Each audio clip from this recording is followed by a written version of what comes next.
Today, I will be talking about the indigenous people's rights and how colonization affects different movements across Asia.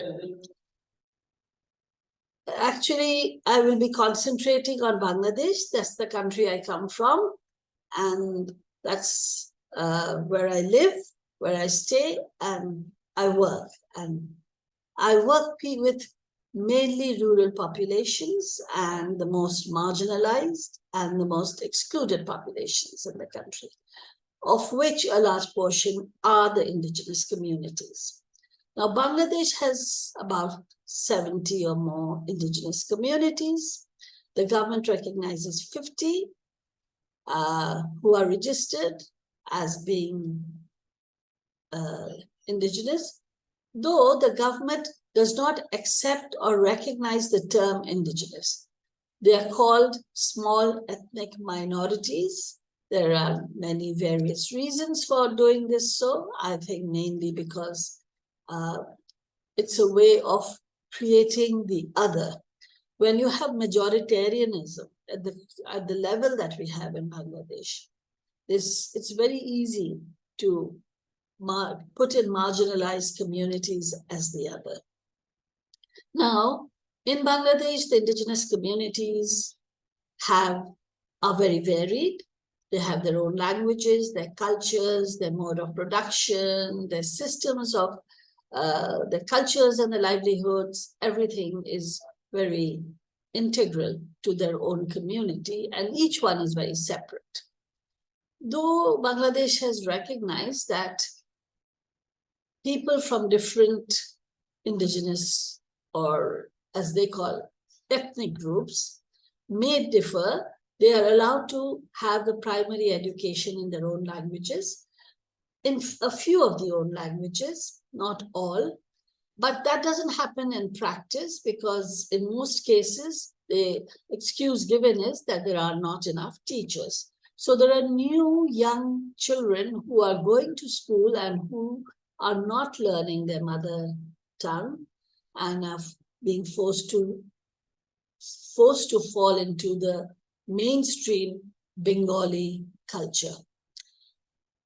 The majority of the indigenous communities who are concentrated in one area is in the Chittagong Hill Tracts. The Chittagong Hill Tracts is a difficult area because at the time when we won our independence from the British, it was 97% indigenous communities.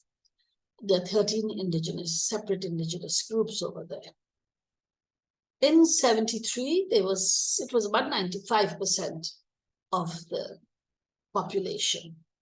Today, they're less than 50%. The reason being, there's been a definite and absolutely a program taken by the government to bring in Bengali Muslim settlers into the Chittagong Hill Tracts, which consist of 3 districts and which is located in the southeast of Bangladesh, bordering what are known as the 7 sister states of Northeast India and Myanmar. The ethnic-wise, they look different. The language is different. The religion is different. The culture is different. The ways of cultivation and livelihoods are totally different. In the north of Bangladesh, we also have a lot of indigenous communities who are totally different from the ones we find in the Chittagong Hill Tracts.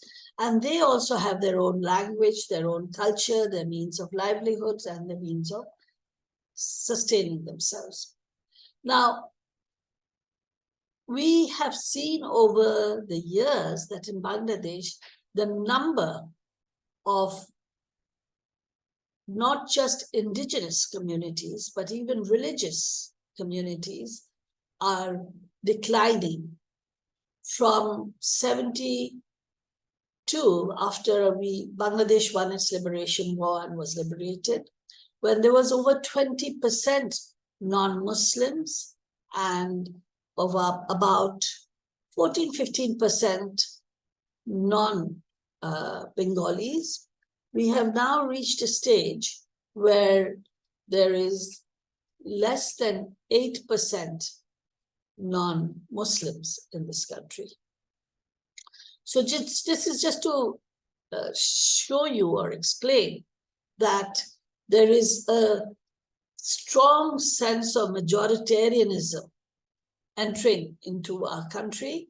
And when there's majoritarianism, there's also authoritarianism, and an absolute compulsion and a role of trying to impose a certain lifestyle, a certain culture, a certain language on others who are in the margins or who are not taken into consideration as being mainstream.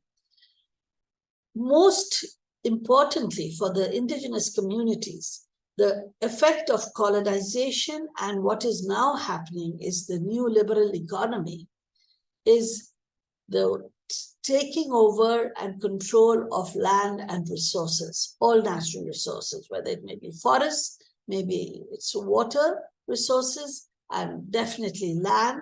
And within land and these resources, there would also be many other minerals and other resources.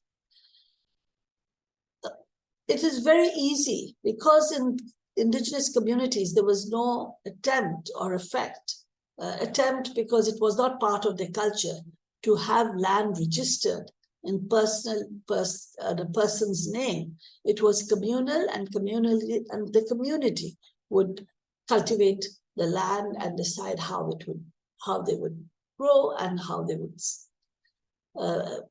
till the land, how they would. Sometimes it was the slash and burn agriculture, which is not negative because this culture allows a certain period of 10 to 15 years before the forests and the trees can grow again before they move into going back to the land.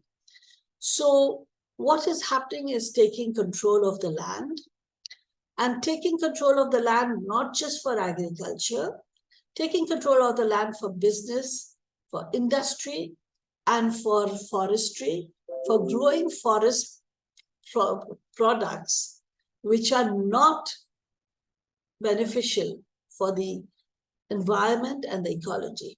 So what is being destroyed in the name of development is destroying of the environment totally, destroying of the ecology totally, destroying of the culture and the symbiotic relationships that indigenous communities always had with the land, with nature. Nature was worshipped as what gives indigenous communities their sustenance for generations to come. This is being very fast and very quickly depleted, and the ones who are the most affected by all these new innovations that are coming in are the women. The women are the ones who may not own the land, but they are the ones who are most affected because they till the land, they are the ones who grow the produce, they are the ones who feed. So they are the ones who nurture. So the nurturing aspect has been taken away by commercial interests, by non-indigenous interests, and the state is party to ensuring that this continues. Therefore, it is very important that we start when we talk about indigenous people's rights. The land is very important, and we discuss about the indigenous people's rights as land. And we have to look at when we see colonization, is the colonization process that brought this system in, which is continuing today with the neoliberal economy, which is talking about a global economy that is not looking at the person who used to be tilling that land, who used to be living off that land, who used to be working with that land and being at one with the land the most. They are being excluded, they are being marginalized, and very soon they will find that they have no space or place within society. When I talk, I'm talking about Bangladesh, but this is true because we belong, and I belong, to many networks across the region. And this is true of every single country in this region. And because we're also interlinked with international organizations and groups in Asia too, as well as elsewhere, we find that this is happening everywhere. It is time that we start talking and thinking about the most excluded communities and their rights and their livelihoods and their cultures and their everything, the way they live, before we start talking about development. I would like to end here and thank you all for listening to me. Thank you.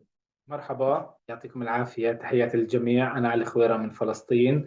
اليوم راح أحكي لكم عن السكان الأصليين، عن حقوق السكان الأصليين، عن الانتهاكات التي تمارس ضد السكان الأصليين، وبرضه عن الآثار اللي بيدفع ثمنها السكان الأصليين.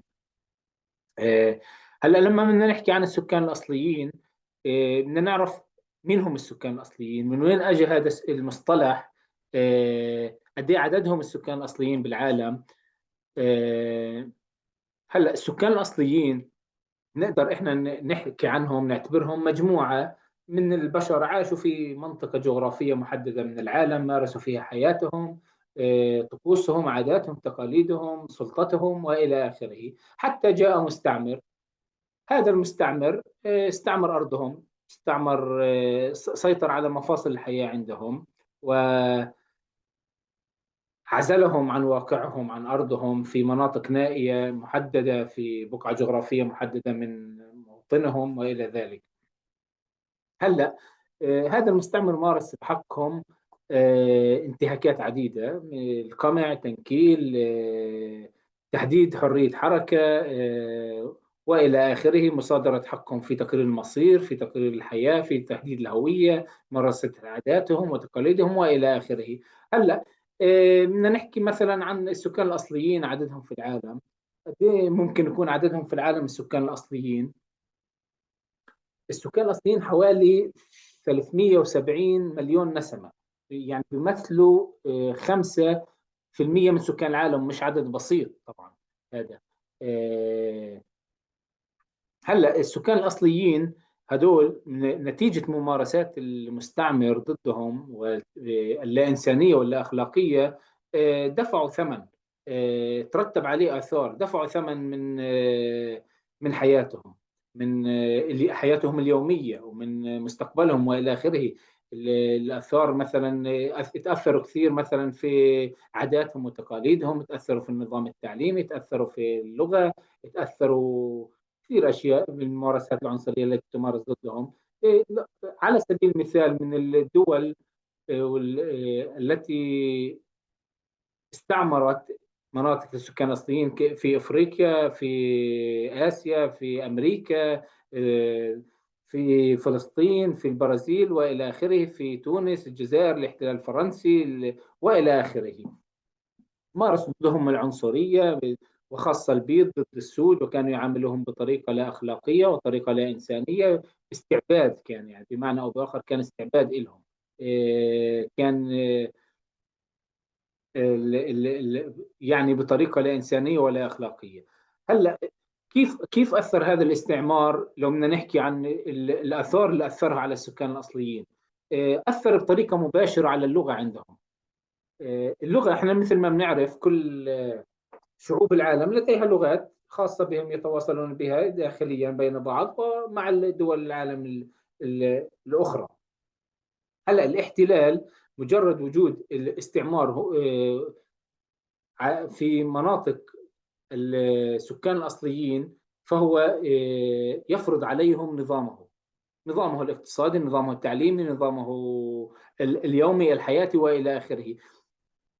فيفرض عليهم أيضا اللغة التي يجب أن يتعاملوا بها، غير لغتهم الأصلية التي يعرفونها. فيدخل اللغة في النظام التعليمي الجديد، ويسلب السكان الأصليين حقهم في تحديد نظام تعليمي يراعي تطلعاتهم وطموحاتهم. فيفرض عليهم اللغة في نظامهم التعليمي، يفرض عليهم اللغة في معاملاتهم اليومية، في العمل، في الصحة، في كل مكان يفرض عليهم نظامهم، عفوا، يفرض عليهم اللغة. فيصبح السكان الأصليين مجبرين للأسف أن يتعاملوا بلغة المستعمر على حساب لغتهم الأصلية. فعلى المدى البعيد سنجد أن الأجيال، إحنا مثل ما بنعرف كل 10 15 سنة عندنا جيل جديد. هلا بحكي لكم عن تجربتي شخصية أنا مثلا ومعي ومع أصدقائي. هلا كل 10 15 سنة بيجينا جيل جديد. هذا الجيل الجديد بيتعامل، بيعيش كامل حياته منذ الطفولة تحت احتلال، تحت مستعمر، تحت نظام حياة جديدة تختلف كليا عن حياة الأجداد. فمضطر يتعامل مع اللغة، لغة المستعمر الجديدة، يتعامل مع نظام التعليم الجديد، مع حياته اليومية جديدة. فرح تدخل عليه مصطلحات جديدة غير لغته الأصلية. رح ينسى مصطلحات من لغته الأصلية الأم اللي كان هو مفروض يحكيها. رح تفرض عليه مصطلحات جديدة يتعامل فيها. أنا مثلا كعلي عندي تجارب سيئة للأسف مع اللغة الأجنبية تجاه لغتي الأصلية الأم. أنا كثير مثلا بحكي أنا سوري بدل آسف. أنا في لغتي العربية الأم هي مصطلح آسف، لما بدي أعذر بدي أحكي آسف، بس كثير بحكي سوري. سوري فإنه بفكر فيها ليش أنا بحكي سوري؟ طب ما أنا بقدر أحكي آسف يعني. أو مثلا لما بدي أحط رقم تلفون أعطي رقم تلفون، أو بدي أعد مثلا 1 2 3 4، إنه بإمكاني أحكي 1 2 3 4 5 وإلى آخره. أنا إذا بحكي هيك وبسمعني ابني او ابن اختي الصغير وبسمعني هيك، ونفس الشيء هو بده يصير هذا شيء يعني متوارث عندنا. فانا لا، انا دوري هون اني اوقف، احكي بهاي المصطلحات، احكي بلغتي الاصليه الام، واذا سمعت واحد بيحكي بهاي اللغه اني اوجهه، اوجهه للغه الصح الام اللي هو لازم يتعامل فيها. هلا كمان ممكن اثر على الموروث الثقافي، على العادات والتقاليد. احنا مثل ما بنعرف برضو انه كل شعوب العالم لديها عاداتها، تقاليدها، لديها موروثها الثقافي، سواء كان في الفن، في اللبس، في الطعام، في ولا الى اخره. آه، هون بحاول المستعمر انه بطريقه او باخرى يلغي الموروث الثقافي والهويه الثقافيه للسكان الاصليين. يعني ب... ب... عن طريق القمع بخليهم ما يمارسوش عاداتهم وتقاليدهم، ما يمارسوش موروثهم الثقافي. تضييق، من خلال التضييق احنا مثلا في فلسطين عندنا هون كثير من الممارسات اللي بنمارسها ضدنا. مثلا نحاول نسوي مهرجانات فلسطينية، بمنعنا، بقمعنا، بحددنا، بوقف، بيسكر المؤسسات هاي بطريقة، بعدة طرق يعني، لا أخلاقية ولا إنسانية ولا قانونية أصلا. فبحاول هون بعض الأحيان يسرق الموروث الثقافي لهي الشعوب الأصلية وينسبها لموروثه هو. ف هون بتجلى دور المؤسسات الأهلية والعالمية إنها تلعب دور كبير في حماية حقوق السكان الأصليين. المؤسسات الأهلية المحلية، الأحزاب، المؤسسات الحكومية، كذلك المؤسسات العالمية الحقوقية، الأمم المتحدة وإلى ذلك، ومؤسسات حقوق الإنسان، يجب أن تلعب دور كبير في حماية حقوق السكان الأصليين ومواجهة حالة التهميش اللي بتعرض لها السكان الأصليين في أرضهم.